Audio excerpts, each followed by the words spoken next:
Vamos compartilhar um pouco mais, né? Tanta coisa boa foi falada hoje. Eu quero te convidar a você abrir sua Bíblia, se tiver. Os irmãos vão colocar aqui em Efésios, capítulo 6, no verso 10. Efésios 6, 10, tem um versículo aqui que vai ser a base. Nós vamos começar com esse versículo.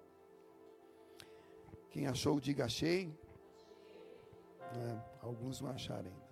Mas vamos, está aqui você não precisa nem procurar, olha que bênção, está aqui aqui. Diz assim: quanto ao mais, sede fortalecidos no Senhor e na força do seu poder. Amém? Fecha os teus olhos, vamos orar. Querido Deus, eterno Pai, nós, neste momento, queremos estar com o nosso coração aberto para ouvir aquilo que o Espírito Santo tem para dizer à igreja. Nós sabemos, Senhor, que é conhecendo a verdade que nós alcançaremos, Pai, libertação. Uma vida liberta, uma vida sábia. Que o Senhor nos ajude também nessa noite. Que o Espírito Santo fale de uma forma especial com cada um de nós, naquilo que nós tanto precisamos ouvir. Nós te pedimos isso em nome do teu Filho, Jesus Cristo. Amém. Amém. Eu não vou ler todo esses versículos seguintes, porque só vou lembrar os irmãos que esse texto aqui é um dos poucos textos que o apóstolo Paulo fala sobre a guerra espiritual. Eu não vou falar sobre guerra espiritual exatamente nessa noite. Mas é uma coisa meio, não é comum os apóstolos falarem muito do diabo, né? Eu vejo hoje os crentes, mais os crentes falando do diabo do que a própria Bíblia fala, né? Então, não vou entrar nessa batalha espiritual especificamente nos próximos versículos, mas vou me ater a isso aqui. Paulo está dando um ensino para a igreja de Éfeso. Vocês lembram como é que o ensino acontecia? Muitas vezes o apóstolo Paulo esteve preso. Os últimos 2 anos de vida dele, ele passou preso nas prisões de Roma, por causa de pregar o evangelho. E por ele pregar o evangelho, ele acabou gerando muitos inimigos, que acabaram perseguindo ele. E ele foi realmente levado para Roma para ser julgado e condenado. Depois foi, segundo a tradição, foi decapitado. E como é que ele sabia das coisas? Ele tinha várias igrejas já se espalhando, a igreja estava crescendo muito em várias cidades, em vários países. E os irmãos que estavam nessas igrejas, que iam lá visitá-lo, traziam as notícias da igreja. E através das notícias é que ele então escrevia. Você vai ver que no Novo Testamento se chama, o nome mais antigo era epístolas, mas são cartas. Paulo está escrevendo cartas para as igrejas. Qual era o objetivo dessas cartas? Ensino. Ensinar a verdade, ensinar a vontade de Deus. Que a igreja precisava saber como é que você se comporta diante de Deus, né? Então, para isso existe a Bíblia Sagrada. É o registro de Deus, né? Através dos apóstolos, que foram homens levantados por Deus. Então ele estava dando uma série de ensinos, que nós não vamos entrar, um pouquinho antes. Aí no verso 10 ele completa assim: quanto ao mais, além disso, é isso que ele quer dizer, ele dá realmente uma instrução muito importante. Ele diz: sede fortalecidos no Senhor e na força do seu poder. Então isso aqui é uma instrução muito séria, porque ele está mostrando para nós aqui uma coisa interessante, que o crente, o filho de Deus, a filha de Deus, ele vai escolher entre ser uma pessoa forte ou uma pessoa fraca.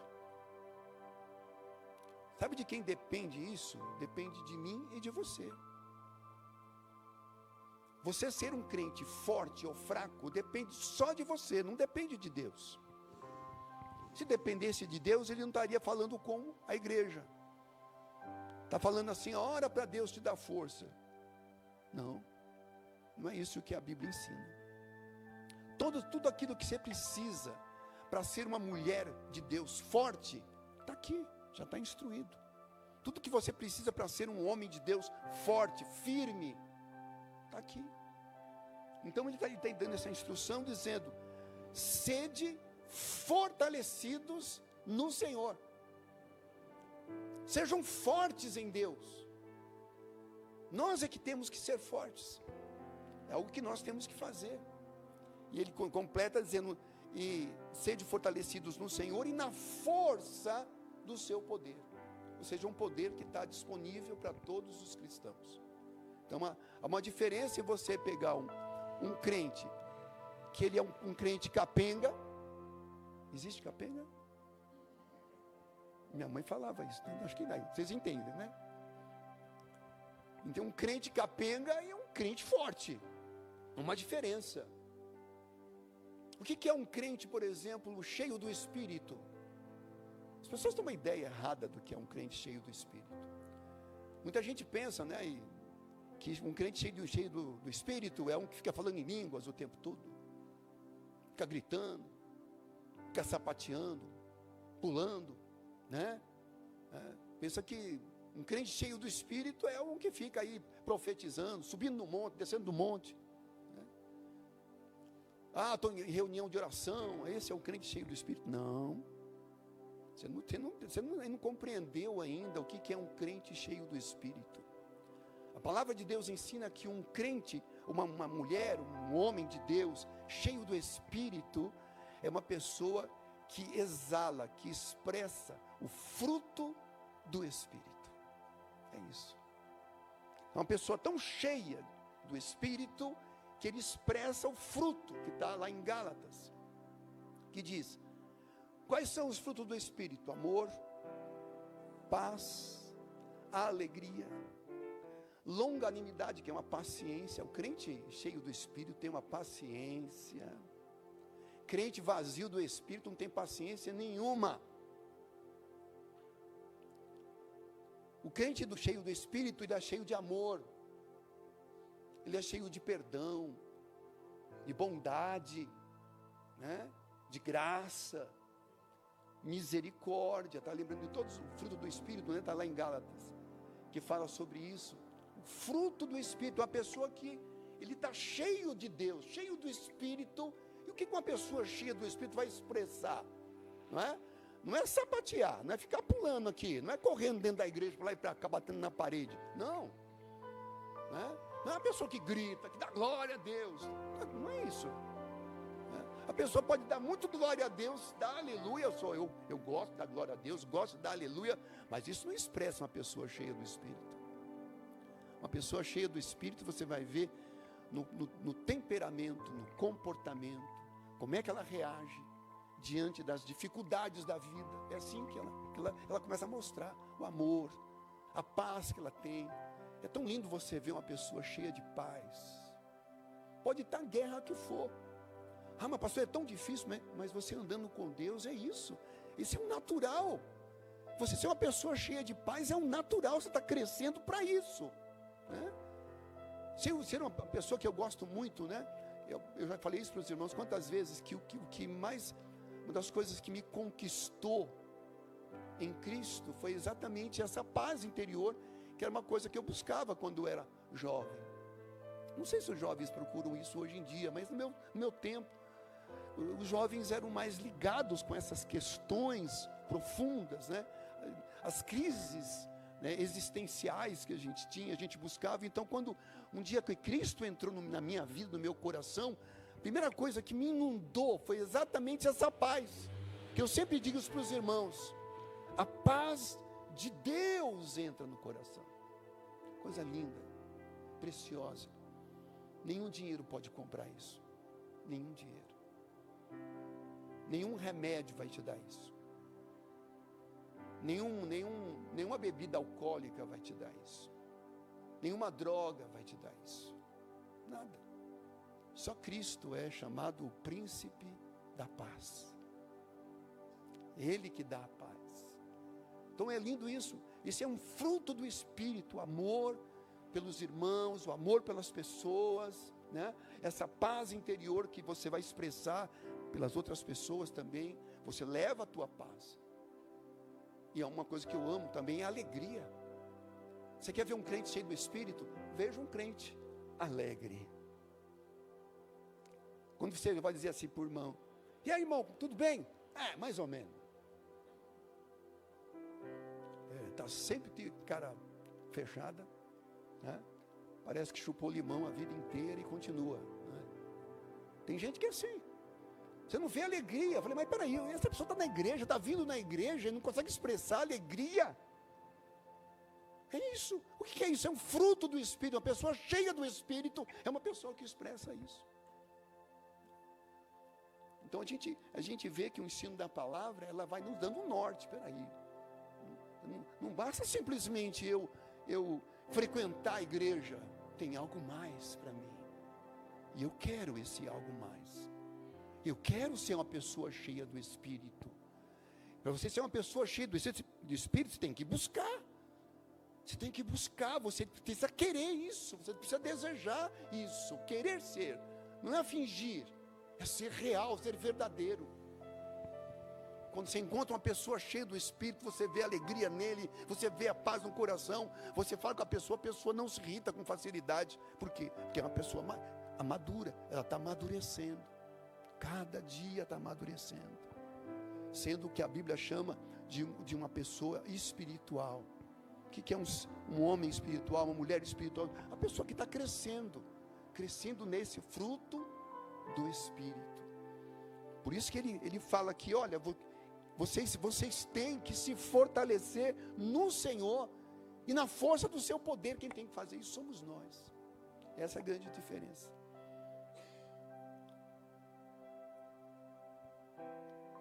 E aqui no verso 13, quando ele começa a falar, vou só pular para o 13 agora, Efésios 6, 13, que ele vai falar sobre a armadura de Deus, mas eu não vou falar sobre a armadura de Deus.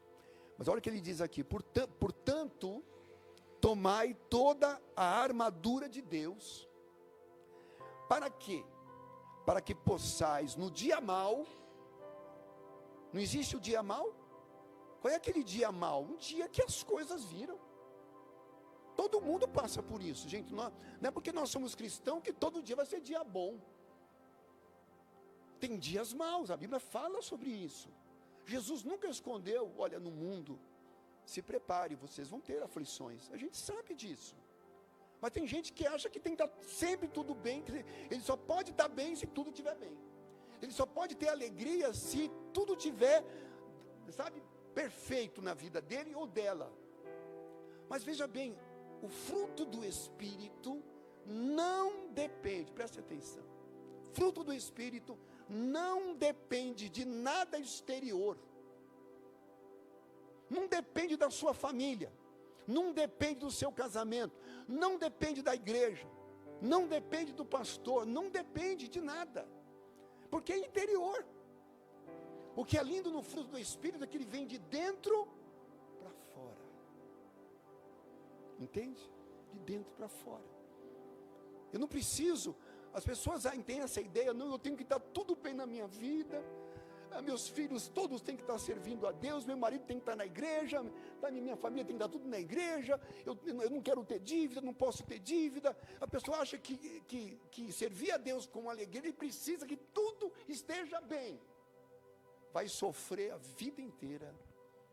Se você esperar que as coisas em teu derredor estejam bem para você ser feliz, meu querido, minha querida, você não vai conseguir ser uma pessoa que vai expressar o fruto do Espírito. Você não precisa nada, você precisa só do Espírito Santo. É da onde vem o fruto interior. Então a gente tem que aprender, irmãos, não se deixar abalar por aquilo que acontece, porque, irmãos, eu disse agora recentemente isso, porque se o diabo, ele é astuto, ele é vencido, nem vou falar muito, não quero dar trela para ele aqui, né? Não vou dar espaço para louco dançar aqui, não, entendeu?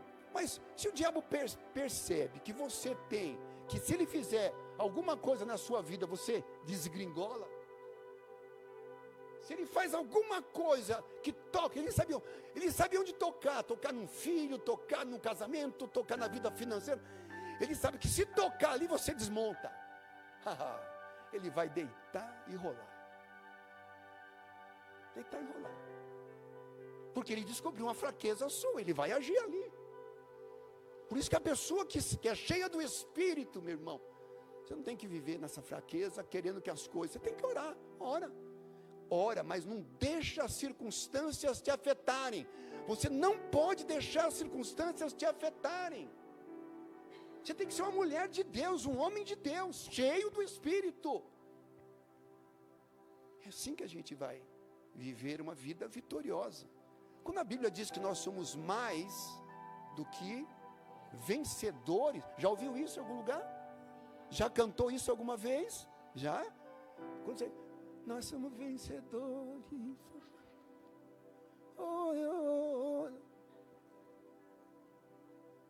O povo canta como se vencedor, como, ou você é ou você não é. Ou você se sente o vencedor, ou você vive como vencedor, ou você não é. Não adianta só cantar, a gente vai cantando aqui coisas que você não vive. Não é? Preste atenção. Sabe quando a Bíblia diz que nós somos mais do que vencedores? Porque toda vitória que você precisa já foi liberada. Você pode ser mais do que vencedora, mais do que vencedor. Você pode, e nada pode impedir isso. O diabo não pode impedir isso. Os inimigos, os demônios não podem impedir isso. Eu quero falar aqui em particular, aqui no cantinho. Eu não posso sair daqui, não. Vou falar só com um grupinho aqui. Pessoal que ora, presta atenção aqui, o pessoal que ora, o grupo de oração, que está orando. Eu vou contar para vocês um segredinho. Não sei se é uma fraqueza minha, mas às vezes eu estou ouvindo algumas orações, que eu dá vontade de sair correndo. Eu ouço certas orações que dá vontade de sair correndo dali. Por quê? A pessoa está orando, muitas vezes, fala mais do diabo do que de Deus.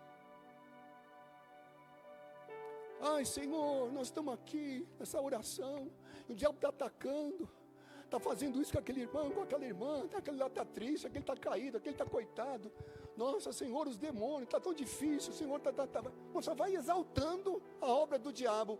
Depois ele diz assim, não mais, nós cremos que o Senhor é Deus, que o Senhor está conosco. Peraí, primeiro a pessoa exalta o diabo, depois quer exaltar Deus. Meu irmão, nas orações, não dê lugar para esse bandido.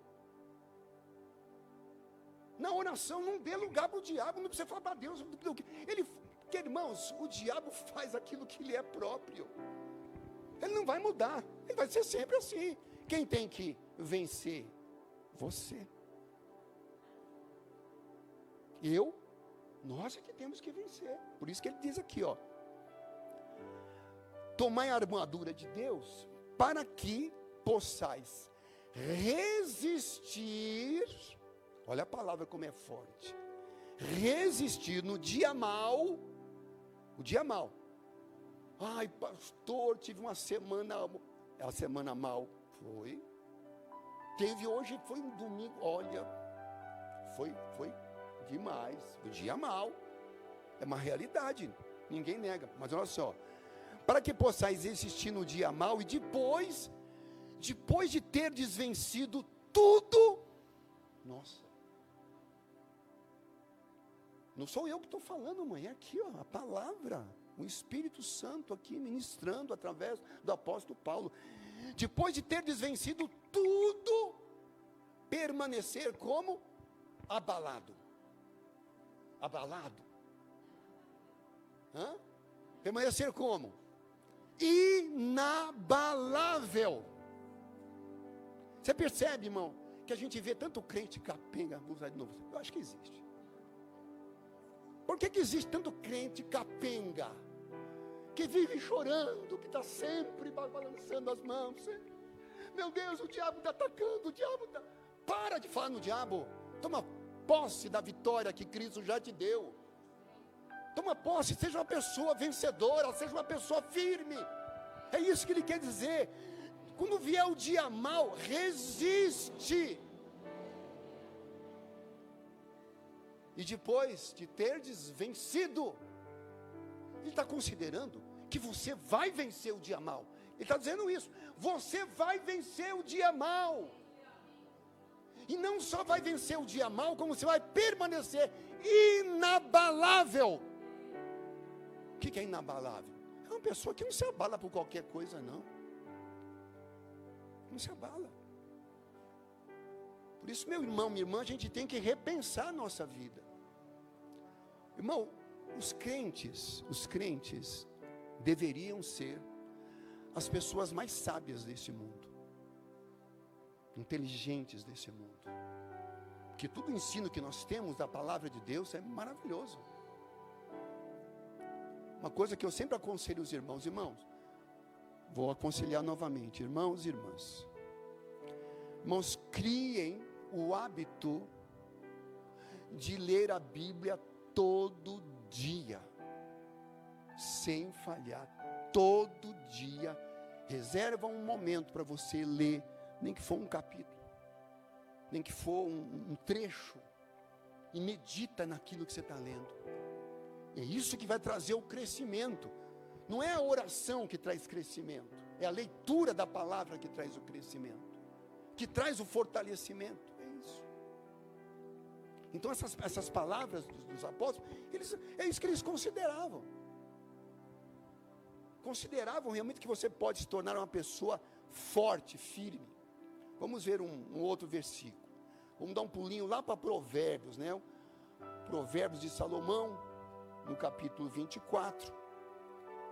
Você conhece, eu vou te ler um versículo, você conhece bem, a gente canta, tem canto que mostra isso, a gente fala às vezes, mas não adianta você saber e não viver, certo? Provérbios 24, no versículo 10, que é conhecido de todos. Se te mostras fraco no dia da angústia, a tua força será muito grande. Ah, é? Está pequena aí? Tá. Irmão, se te mostras fraco no dia da angústia, porque a tua força, é miúda. Você tem que deixar de ter uma força miúda. Você tem que deixar de ser uma pessoa abalável. Você tem que ser uma pessoa inabalável, firme. Não importa o que aconteça. Não importa o que aconteça. Não importa se cortou a luz, cortou a água, o emprego, fechou a porta do emprego. Você não pode deixar essas coisas te abalar. Isso é coisa da vida, isso faz parte da vida. Então você vê, é isso que a sabedoria de Salomão está dizendo. Olha, no dia da angústia, você tem que se mostrar forte. Não é eu não estou insistindo. Eu estou pregando para os irmãos o que a Bíblia Sagrada diz, para que você seja uma pessoa forte, cheia do Espírito, cheia de alegria, cheia de amor, cheia de paz, de graça, de misericórdia, de bondade. É isso, irmão, nós somos chamados para isso. Luta, todo mundo tem. Você vê, eu não sei se, né, essas cartas que Paulo, se não me engano, Efésios também, quando ele escreve, ele está preso. Olha só, e dentro da cadeia ele escreve. Vai ver se ele vai ficar lá choramingando. Os irmãos vão visitar Paulo. Acontecia, e visitar. E aí, Paulo, como é que você está?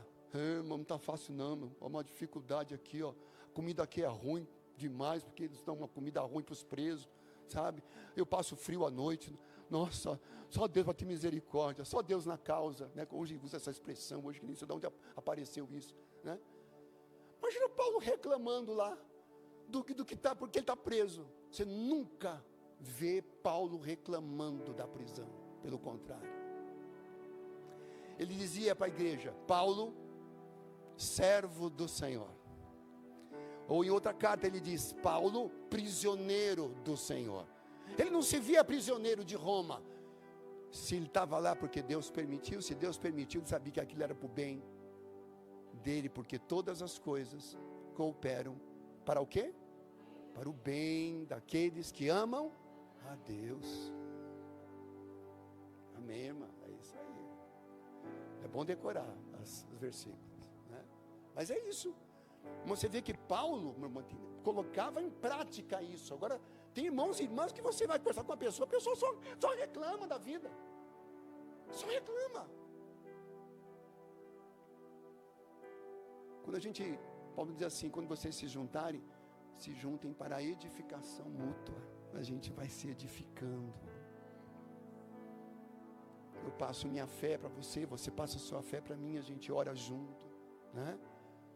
Mas é lugar o quê? Para sermos fortes, porque se te mostras fraco ou fraca no dia da angústia, a tua força é pequena. Depois aí tem pessoas que estão com 20, 30 anos de caminho na igreja e ainda é uma pessoa fraca, débil. Alguma coisa está errada nisso. Não deveria ser assim. A pessoa, quanto mais tempo ela tem de caminho, ela deveria ser uma pessoa mais forte e firme na obra de Deus. Sempre. Hoje em dia o povo está caindo das calças, porque qualquer coisa... não, se o pastor não falou uma coisa que eu não gostei, vou embora da igreja. Amanhã eu não vou vir, não posso nem quarto nem domingo, uma semana de chá na igreja, eu não vou vir. Por quê? Não sei, mas eu não gostei de alguma coisa lá. Mas porque você não gostou, não sei, mas eu não gostei de alguma coisa. Eu não vou vir. Tá bom. Esse é um crente capenga, né? Gente, dá licença. Quem que esse povo creu, hein? Que Jesus que esse povo creu? Sabe? Qualquer coisa já se sente abalado. Nossa, por isso que essa palavra está hoje doce. Eu sabia que ia mexer. Tem que mexer com a gente. Então você vem em Provérbios, irmão, você não tem que ser uma pessoa fraca, você tem que deixar de ser uma pessoa capenga e fraca. A luta é igual para todos sem exceção. Quem aqui nunca teve luta na vida? Levanta a mão. Não tem, ninguém. A luta é de todos. Paulo diz isso, a luta é de todos. O que a gente tem que fazer, meu irmão? Você tem que pegar aquilo que você aprende e colocar em prática. É isso. O segredo é esse. É a prática da palavra.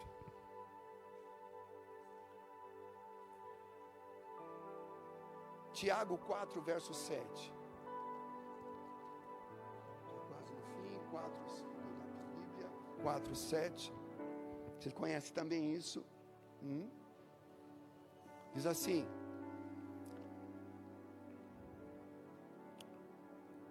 sujeitai-vos, portanto, a Deus é sujeição, mas resisti ao diabo e ele fugirá de vós. Meu irmão, se você resiste, a Bíblia diz que quem vai fugir? Não é você que tem que correr do diabo, ele que tem que correr de você. Amém, amados? Ele que tem que correr de você. Então ele diz: resistir ao diabo. Aqui não, bicho. Na minha vida não. Está na minha casa, entrou com problema na minha casa, eu vou orar, vou confiar, vou crer.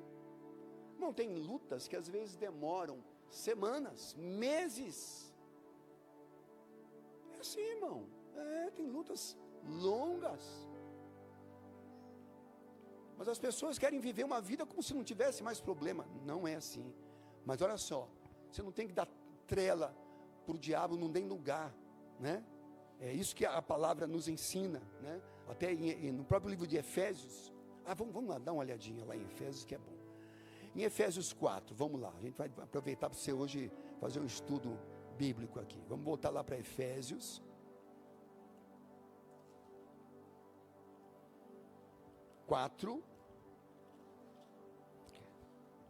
Acompanha comigo, se você puder, vamos por aqui, vamos devagarzinho aqui, ó. Efésios, nós vamos ver o versículo que está mais forte aqui, é esse aqui, do 25 em diante. No verso 27, diz assim: não deis lugar ao diabo. Isso está no verso 27, mas nós vamos pegar do 25, para você entender o contexto.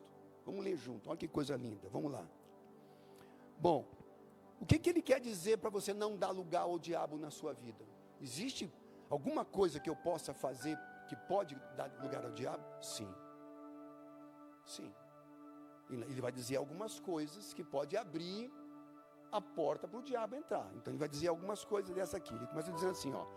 Verso 25, ele começa: por isso deixando o que? A mentira.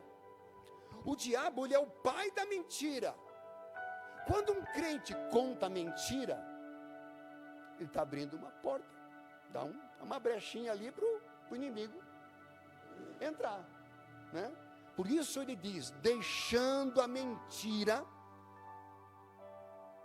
fale cada um a verdade com o seu próximo. Ensino dele, porque nós somos membros uns dos outros, né? Então entre nós, o que tem que rezar entre nós? A verdade, sempre a verdade. Amém, amados? Né?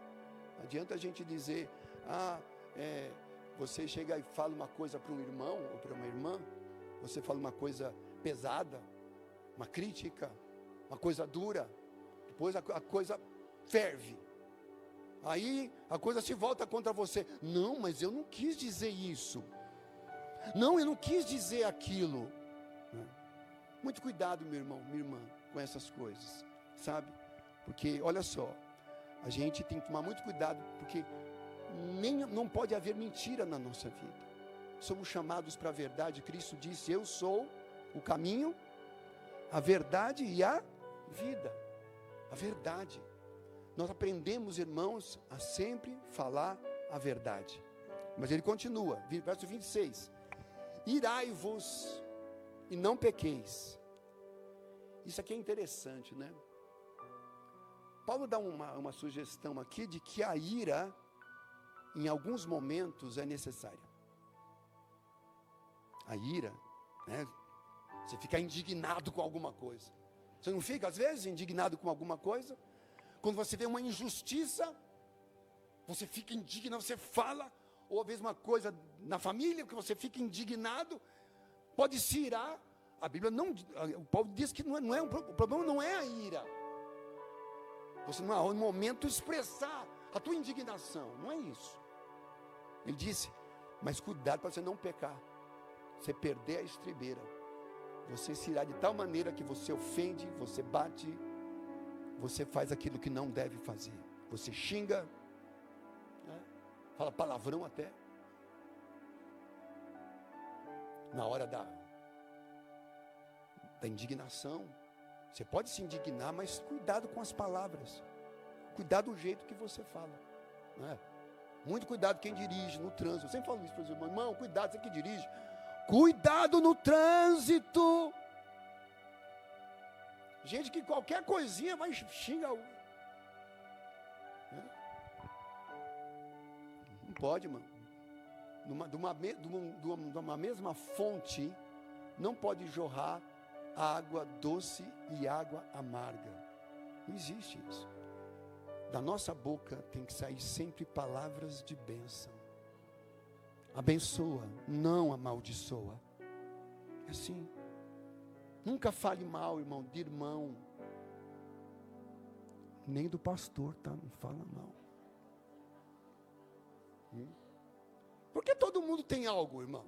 Todo mundo tem algo que a gente pode. Se você quiser falar mal de alguém, meu filho, não tem jeito. Você vai sempre achar alguma coisa para falar mal. Por isso que Jesus disse assim: olha, você fica olhando o cisco no olho do irmão e esquece da trave que está no teu. São os ensinos. Aí você vai ouvindo, você vai aprendendo e você vai colocando em prática isso. Isso é o Evangelho, a prática da verdade. É isso que nós vamos aprendendo. Ele continua, no verso 27. Ele até coloca: não se ponha o sol sobre a sua ira, ou seja, Se você tirou, teve algum problema, não deixa isso ir para o dia seguinte. No mesmo dia já conserta. Peça perdão. Se você viu que errou, peça perdão. Agora, é interessante uma coisa. Deixa eu falar uma coisa interessante. Nós temos um problema, nós seres humanos. Isso vem lá do Éden. Lá do Éden, lá no começo, lá no Gênesis. Vocês lembram quando Deus criou o homem, criou a mulher? Criou o homem, criou a mulher. E deu ao homem, à mulher, somente uma ordem. Lembram disso? Somente uma ordem. Diz, olha, vocês podem comer de todas as árvores e frutos que está no jardim. Era um jardim já lindo. Quando eles foram criados, já estava tudo plantado, nem precisaram nem plantar. Já estava dando fruto. Vocês podem comer de todas as árvores. Mas existe uma, ele apontou, está vendo aquela árvore lá? Daquela árvore que ele chamou a árvore do conhecimento do bem e do mal, que ele chamou aquela árvore, diz assim, o fruto daquela árvore, sempre tem que lembrar isso, não é maçã, viu? Não se sabe qual é o fruto. Vocês não podem comer, porque do dia que vocês comerem, vocês vão morrer. A morte entrou na realidade, na nossa realidade, por causa desse momento. Momento crucial. Mas olha que coisa interessante. O Senhor deu, durante muito tempo, eles ficaram lá, comia das árvores, se alimentava durante muitos dias. Mas tem um dia que entrou um terceiro personagem ali no Éden, no jardim, que vocês sabem, que era a serpente, o diabo, né? Foi a primeira vez que alguém recebeu um espírito, foi uma serpente, recebeu um espírito maligno, né? O próprio diabo. E ele chegou lá, então, foi aonde? Primeiro ele foi na mulher e falou para ela, ele torceu o que Deus disse. Agora nós vamos falar sobre isso com mais detalhes, mas ele torceu o que Deus disse. Ele disse assim, Deus disse que vocês não podem comer de nenhuma árvore do jardim, e jogou, né? Aí a mulher falou, não, ele não disse isso, ele disse só daquela árvore ali. Por quê? Porque o dia que nós comermos nós vamos morrer. Ele disse assim, isso não é verdade. Ele chamou Deus de mentiroso, hein? Não é verdade. Sabe por quê que ele não quer que você coma? Porque o dia que vocês comerem daquela árvore, vocês vão ser como Deus, conhecedores do bem e do mal. E ele foi com um jeitinho, falando com a mulher, e a mulher nunca tinha parado para pensar, mas ela parou e olhou, e diz o texto que ela viu que aquele fruto era apetitoso, que atraía, já deveria estar atraindo ela antes. E ela viu aquilo lá, considerou aquelas palavras daquela serpente, do diabo, ela foi lá e comeu. Depois ela pegou do fruto, levou lá para o marido, estava lá o Adão, tranquilão lá, aí falou assim, come. Ele disse, onde que é esse fruto? Daquela árvore. Mas Deus não disse para a gente não comer, não. Deus não quer que a gente seja como Ele. Pode comer. Ele pegou e comeu. Está vendo, mulher? Olha como as mulheres têm influência sobre os homens. Geralmente são as mulheres que mandam nas casas, né? A gente quer dizer que é o homem que manda nada. Quem manda são as mulheres. Desde o começo foi assim. Nem refletiu, tá vendo? Só obedeceu, né? Ela ainda pensou, né? Olha o que ela falou, tem cérebro, tá vendo aí? Amém. Mas olha só, e ela pegou, dá para ele, ele nem questionou e comeu, né? Aí passou um tempo, vem o Senhor Deus, vocês lembram dessa história? Está lá no Gênesis, no começo. Aí Deus vem e percebe, claro, Deus sabe sobre todas as coisas, eu sabia disso. Deus é onipotente, onipresente, Ele sabe de tudo. Ele vai primeiro para o homem, conversar com o homem. Adão, vem cá. Agora eu estou falando do meu jeito, não está escrito assim não, tá? Estou falando do meu jeito só, né? Adão, vem cá, vamos conversar. Eu não te falei que você não deveria comer daquela árvore, Adão? Que coisa feia, rapaz. Você comeu daquele fruto? Ele disse, não, senhor. Eu comi porque a mulher que você me deu, ela que me fez comer. Ou seja, a culpa não era dele. Olha só, a culpa não era dele. Ele colocou a culpa primeiro em Deus, porque foi a mulher que você me deu. Eu não queria, eu pedi mulher, não pedi. Você me deu a mulher, tá vendo? A mulher que você me deu que me fez comer o fruto, tá vendo? É assim que lá do princípio começam as coisas, as encrencas, as guerras em família, entre casais, entre pais e filhos, dentro da igreja. É assim que começa. Ninguém assume os seus erros. A gente está sempre procurando um culpado. Sempre tem um culpado ou uma culpada. Foi assim desde o princípio. Então, você vê que ele disse, não fui eu, mas mais ou menos isso. Eu não tive culpa. Foi a mulher e foi a serpente que me enganou. Tá? Aí o Senhor vai lá para a mulher. O que você fez, mulher? Você pegou o fruto, deu para ele e tudo. Não, Senhor, não fui eu. Quer dizer, fui eu, mas foi a serpente que me enganou, não foi? Olha só, o homem joga a culpa na mulher, a mulher joga a culpa na serpente. Aí Deus olha, não está escrito isso não, irmão, eu estou falando, estou brincando aqui com vocês, mais ou menos isso. Aí Deus olha para a serpente e ela olha para onde? Para quem que ela? Não tinha ninguém para acusar, não tinha ninguém para apontar, né?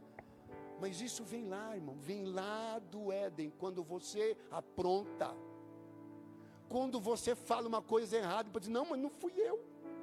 Foi a irmã, foi o irmão, foi o marido, foi a esposa, foi o filho, foi minha mãe, foi meu pai, foi os irmãos da igreja. Sabe, meu querido, a gente age e continua agindo dessa mesma maneira que estava lá no Éden. Irmão, a gente tem que viver uma vida nova. Você foi chamado, minha irmã, meu irmão, para viver uma vida nova.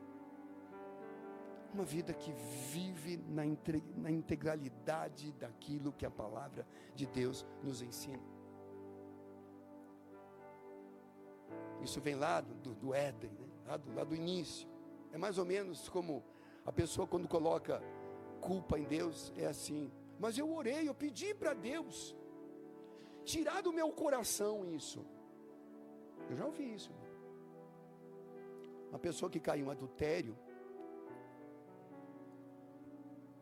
foi uma coisa mais ou menos assim. O marido soube. O marido não era crente, a mulher era crente. E os dois lá tiveram uma fé. Não sei até onde foi isso. Tiveram uma fé. E o marido soube o que ele foi. Ele foi lá na igreja tomar satisfação. E quando estava terminando o culto, ele foi lá e deu um murro na cara do irmão que estava flertando com a esposa dele. Aí deu aquela confusão, foi chamado pastor. Aí é para apaziguar mesmo. O pastor está sempre sendo chamado para isso lá, os diáconos apaziguaram, conseguiram separar lá o rapaz, aí souberam o que aconteceu.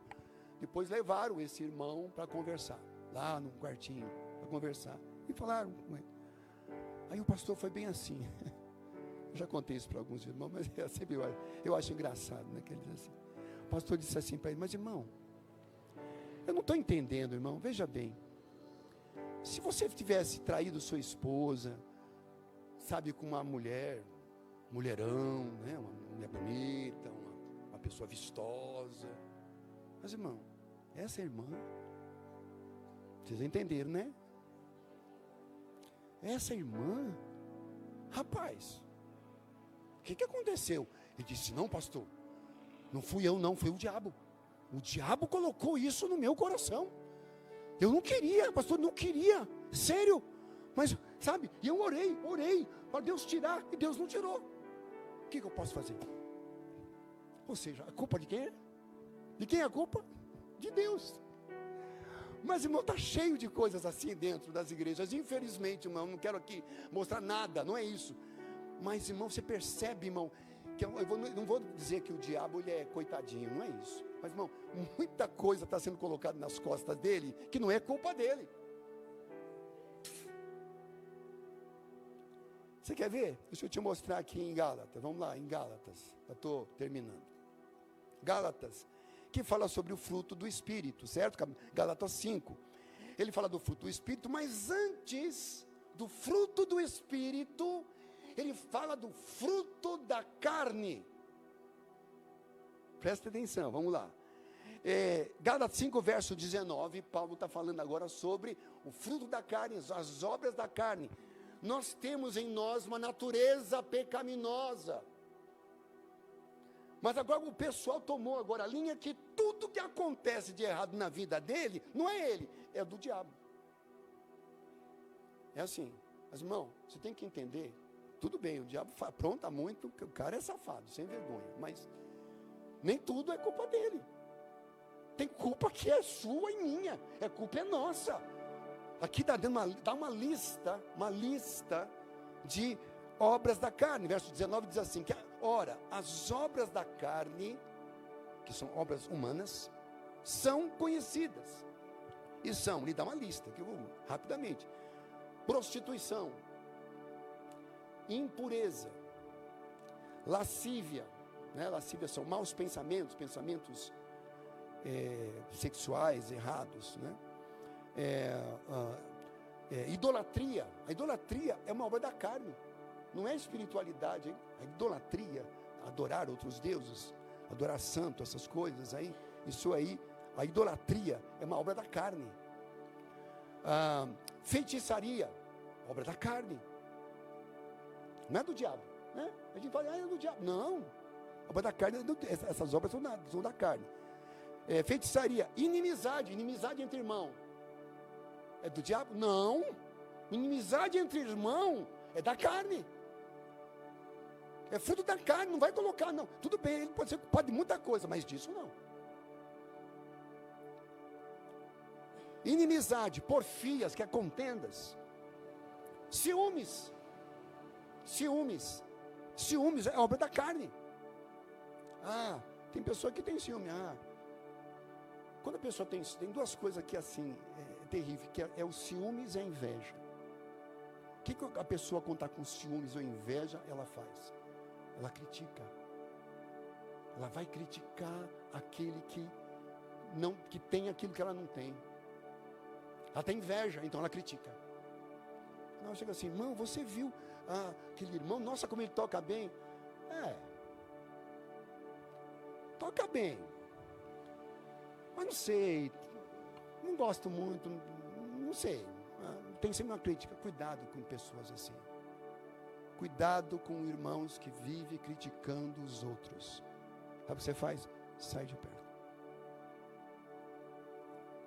Eu tenho um irmão que eu amo muito, que ele já hoje não é da nossa igreja, está em uma outra denominação.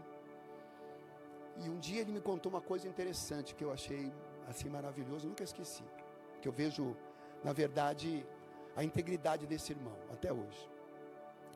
Ele disse que um dia foi na casa dele, foi um irmão da igreja, da nossa igreja, foi na casa dele, e lá ele foi lá para visitar ele, e começou a falar mal do pastor, que era eu. Se você quiser me falar mal de mim, meu irmão, não pode, está pecado se você falar mal de mim. Mas você vai encontrar muita coisa em mim para falar mal. E uma pessoa estava descontente com alguma coisa, foi lá falar mal de mim para esse irmão. Então ele começou a falar mal de mim. Esse irmão da casa levantou e falou assim, ó irmão, se você vier aqui na minha casa para falar mal do meu pastor, pode sair daqui agora. Pode ir embora agora da minha casa.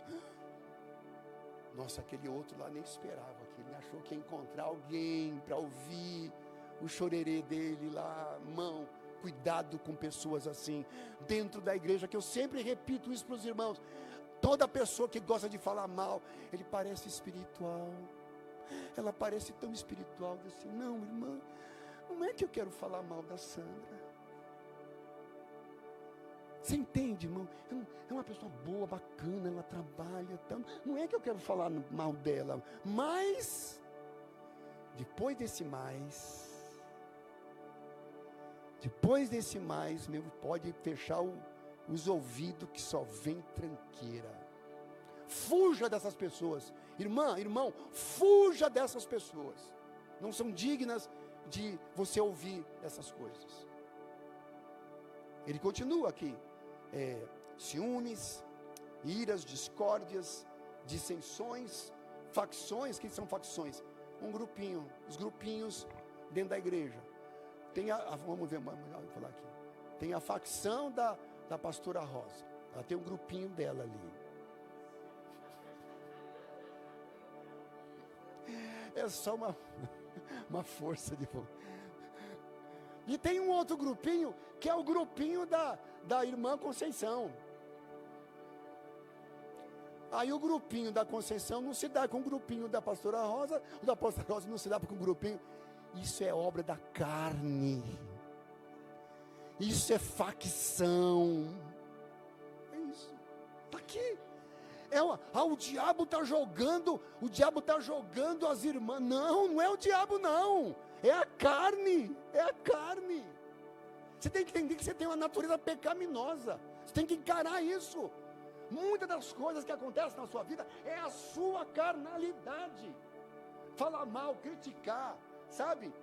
E ficar, como nesses casos, ele vai mais longe, falar invejas, né? Bebedices, glutonarias. Ô irmã, vale aquela frase antiga, né? Crente não bebe, mas come. Aí o crente fala assim, ele critica quem bebe, né? O crente mais tradicional, ele critica quem bebe um vinho, bebe uma cerveja, alguma coisa, né? Ele critica, tal, mas come. Mas a Bíblia diz que tanto a bebedice, aqui fala de bebedice. O que é bebedice? É embriaguez. A Bíblia não condena a bebida alcoólica.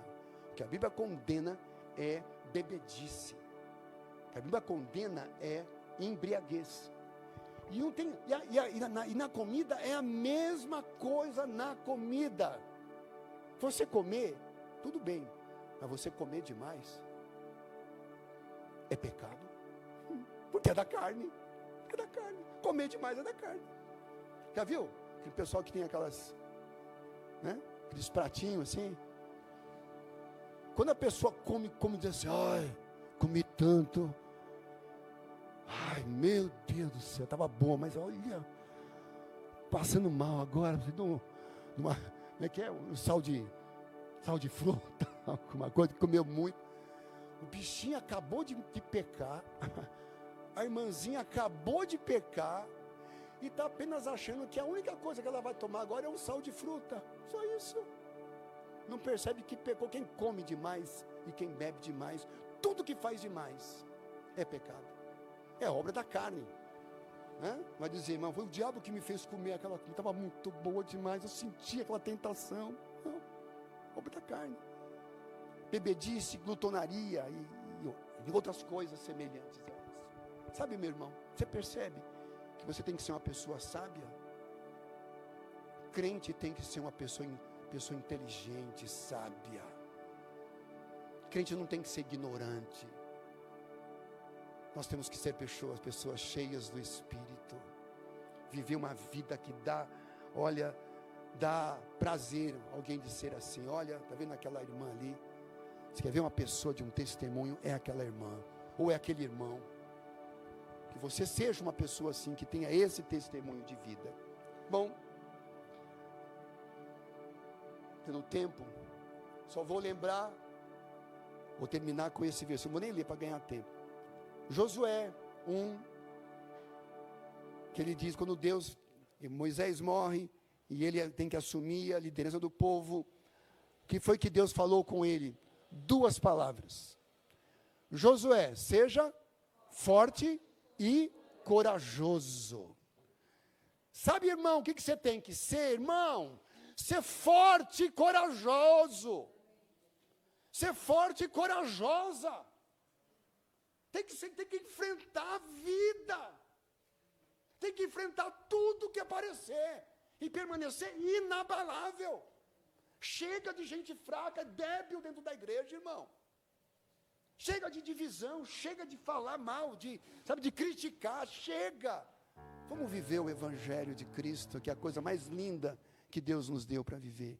Vamos nos amar uns aos outros. Vamos ter um amor sincero, verdadeiro. Vamos estar juntos sempre, sabe? Num dia mau, enfrenta tudo e permanece inabalável. Você pode dizer amém a essa palavra, irmão?